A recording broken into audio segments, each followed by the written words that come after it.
गर्मी का माहौल है और ऐसे में एक गैजेट तो अपने को मांगता ही है जो कि है एयर कंडीशनर या एसी। और एसी अगर आप खरीदने जाते हो तो ये एक बहुत ही इंपॉर्टेंट फैक्टर होता है क्योंकि आप अपने बिजली का बिल दांव पे लगा रहे हो भैया। आपको बहुत फर्क पड़ने वाला है उस एडिशन से। साथ ही साथ आपके पूरे कंफर्ट का मामला है, आपके वर्क फ्रॉम होम के मामले में ये बहुत इंपॉर्टेंट काम करेगा और आपके स्टडीज के मामले में भी ये बहुत इंपॉर्टेंट रोल प्ले करने वाला है। मतलब यार पूरा डिपेंडेंट है इस चीज पे क्योंकि पूरे वेदर को आपके रूम का कंट्रोल करता है ये। तो ऐसे में यार एक एसी खरीदना काफी एक रिस्की काम है क्योंकि आपको बहुत कुछ ध्यान में भी रखना होता है। तो यार आज आपके लिए मैं ये काम इजी करूंगा और इस वीडियो में मैं आपसे शेयर करूंगा कि आप अगर एसी एक खरीदते हो अपने घर के लिए तो क्या क्या ध्यान में रखना है। तो without any further delay let's roll the take.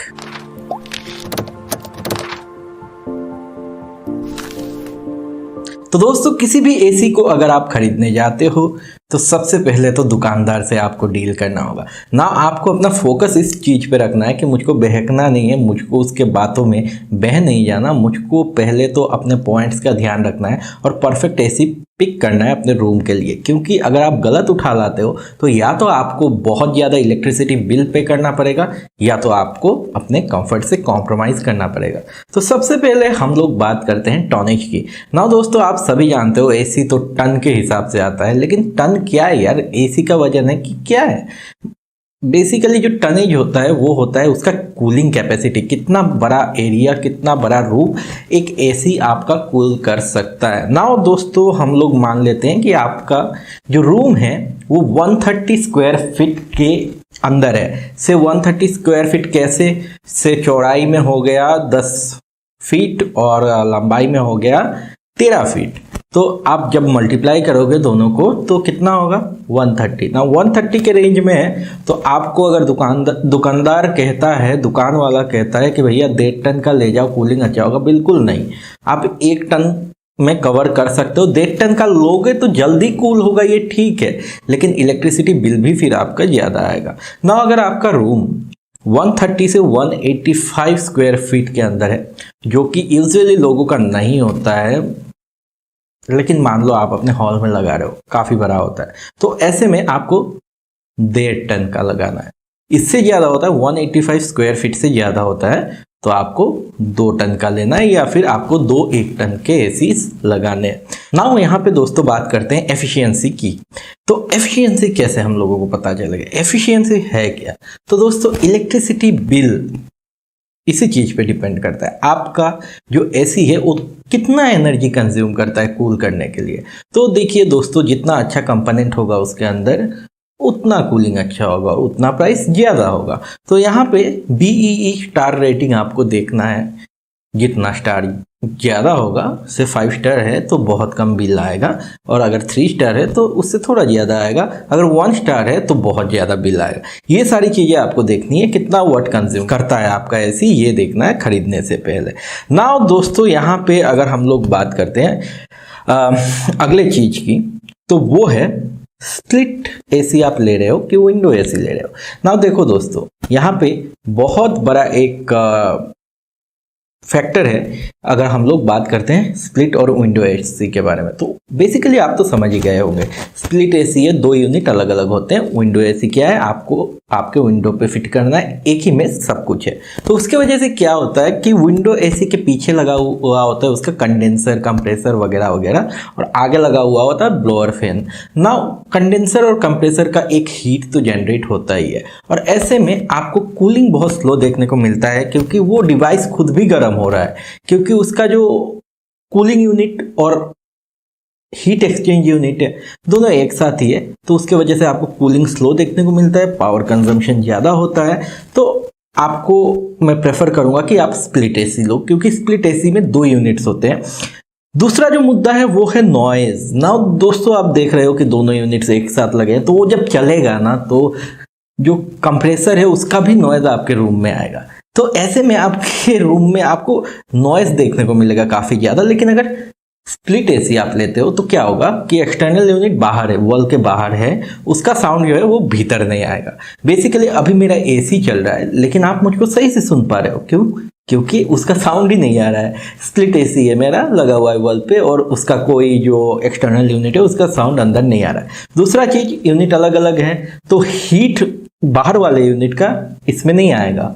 इसमें जो कोल्ड गैस है सिर्फ वही आ रहा है पाइप के थ्रू, जिसके वजह से मुझको कूलिंग अच्छा मिल रहा है और जिसके वजह से मेरा पावर कंजम्पशन कम हो रहा है। नाउ इसी वजह से ये थोड़े कॉस्टली भी होते हैं स्प्लिट एसी, 4-5 हज़ार का डिफरेंस आपको देखने को मिलेगा। लेकिन बात यह है, स्प्लिट एसी अगर आप अभी इन्वेस्ट करते हो 4-5 हज़ार एक्स्ट्रा, तो ऐसे में आपको इलेक्ट्रिसिटी में कंजम्पशन में आपको कमी देखने को मिलेगा, 1-2 साल में आपका वसूल हो जाएगा। नाउ नेक्स्ट मुद्दे पे पहुंचते हैं जो कि है एयर क्वालिटी। तो एयर क्वालिटी क्या है? तो दोस्तों कोई भी एसी अगर आप लेते हो ना तो उसमें बहुत सारे ऑप्शंस होते हैं, जैसे कि एयर फिल्टर होता है जो कि आजकल के दिन में कॉमन है, डीह्यूमिडिफायर होता है, फिर उसके बाद यहाँ पे सेल्फ क्लीनिंग वगैरह का ऑप्शन होता है। तो ये सब आपको चेक करना है। फिर उसके बाद प्रोटेक्शन लेयर दिया हुआ होता है जिसके वजह से उस पर माइक्रोब्स ग्रो नहीं करते। तो ये सारी चीज़ें आपको चेक करना है, चेक करके लेना है। नाउ आखिरी जो हमारा चीज़ है वो हम लोगों को ध्यान में रखना है, कंपोनेंट्स। तो कंपोनेंट्स आखिर आपको क्या क्या चेक करना है? तो दोस्तों आपको चेक करना है कंडेंसर का टाइप क्या है, कॉपर है कि नहीं है।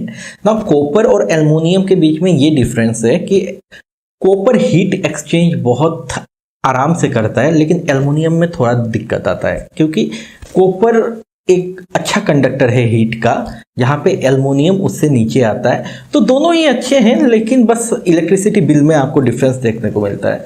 सेकंड चीज जो होता है वो होता है कि एल्युमिनियम में एल्युमिनियम ऑक्साइड का लेयर फॉर्म होता है, जिसके वजह से जो कंडेंसर है वो जल्दी खराब होने का चांस रहता है।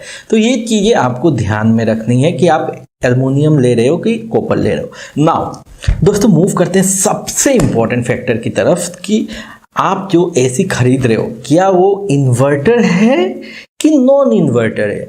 ये चीज़ तो आपको ध्यान में रखना है, ये इन्वर्टर एसी है कि नॉन इन्वर्टर एसी है, क्योंकि इन्वर्टर एसी अगर आपका होगा ना तो आपको ऑलमोस्ट 30% से लेकर 40% तक पावर सेविंग मिलेगा। पावर मतलब एनर्जी सेविंग मिलेगा, जिसके वजह से आपका इलेक्ट्रिसिटी बिल बहुत कम आएगा। और अगर आपका नॉन इन्वर्टर है ना तो आपको बिल बहुत ज़्यादा पे करना पड़ेगा। तो मैं सजेस्ट करता हूँ हर किसी को कि आप देख लो इन्वर्टर है कि नहीं, इन्वर्टर के साथ ही जाओ। थोड़ा एक्स्ट्रा पे करना पड़ रहा है, लेकिन इन फ्यूचर आपको बेनिफिट देखने को मिलेगा। इन फ्यूचर आपको लाइफ स्पैन भी ज़्यादा मिलेगा, साथ ही साथ आपका इलेक्ट्रिसिटी बिल भी 1000 के अंदर ही जो रेंज है बढ़ेगा, ज़्यादा नहीं बढ़ेगा अगर आप एसी यूज़ कर रहे हो। लेकिन अगर आप नॉन इन्वर्टर यूज़ कर रहे हो ना तो 1500-1700 का डिफरेंस आपको देखने को मिलेगा एसी लगाने के बाद। तो गाइस कुल मिला के ये सारे फैक्टर्स हैं आपको जो ध्यान में रखने हैं। ये सारी चीज़ें ध्यान में रख के एक एसी अगर आप खरीदते हो तो आपको परफॉर्मेंस भी अच्छा मिलेगा, एनर्जी सेविंग भी मिलेगा और साथ ही साथ आपको लाइफ भी लंबा मिलेगा एसी का। तो गाइज आशा करता हूँ ये वीडियो आपको हेल्प करेगा अगला एसी आपका खरीदने में, और आशा करता हूँ आपको कंफर्ट मिलेगा जब आप अगला एसी इस आइडिया के साथ खरीदोगे। तो आशा करता हूँ आपको पसंद आई ये वीडियो। तो अगर पसंद आई तो लाइक कर देना इस वीडियो को, क्योंकि आप लाइक करते हो ना तो मुझको मोटिवेशन मिलता है अगला वीडियो और अच्छा बनाने का। तो यार सपोर्ट आपका मिलता है तो कर देना और शेयर कर देना अपने दोस्तों के साथ। अगर नए हो चैनल पे तो सब्सक्राइब करके बेल आइकन को प्रेस कर देना। तो इसी बात पे इस वीडियो को रैप अप करता हूँ। मिलता हूँ कल सुबह फिर आप सभी के साथ 7 बजे। Take care of yourself, stay healthy, stay blessed, have a great day ahead. I will see you in next video. Bye bye and see you.